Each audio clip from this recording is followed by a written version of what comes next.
Hello everyone. ఏంటి ఎక్కడికి తీసుకొచ్చాను బ్యాగ్తో వాగ్దేవిని అనుకుంటున్నారా? ఏం లేదండి, స్కూల్లో జాయిన్ చేయడానికి ఇంకా టైం ఉంది. ఈలోపు మా చిట్టుతల్లికి స్టడీస్ మీద చాలా అంటే చాలా ఇంట్రెస్ట్ ఉంది. ఏం చేయాలో తెలియక అంగన్వాడీ ఆంటీకి కాల్ చేశాను. డైలీ లేచిన దగ్గర నుంచి మా ఇంట్లో ఒక పాఠం అయిపోయింది. స్కూల్కి వెళ్తాను mummy, lunch bag and uniform and bag కావాలి అని చెప్పేసి. సరే ఎలానో బ్యాగ్ ఉంది కదా అని చెప్పేసి ఆంటీకి కాల్ చేస్తే సరే తీసుకురామ్మా అని చెప్పేసి అన్నారు.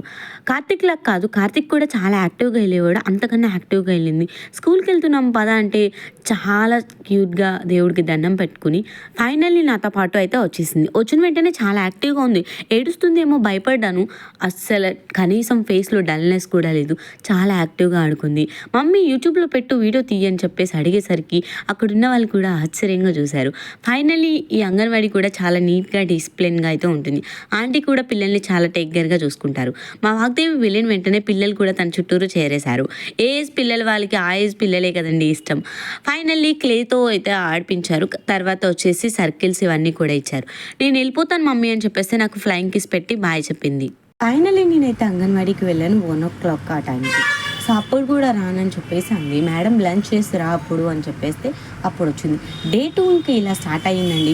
కార్తీక్ కన్నా ముందే స్కూల్ బ్యాగ్ వేసుకుని రెడీ అయిపోయి చక్కగా అయితే వెళ్ళిపోయింది. ఇంకా ఆంటీ నేను తీసుకెళ్తానమ్మా అని చెప్పేసి అన్నారు. ఇంకా మా వాళ్ళు ముఖాలు ఎవ్వరివి కూడా బాగాలేదు, ఎందుకంటే వాగ్దేవి స్కూల్కి వెళ్ళిపోయింది కాబట్టి. మీ పిల్లలు కూడా ఇంతనైతే కమెంట్ చేయండి. థ్యాంక్స్.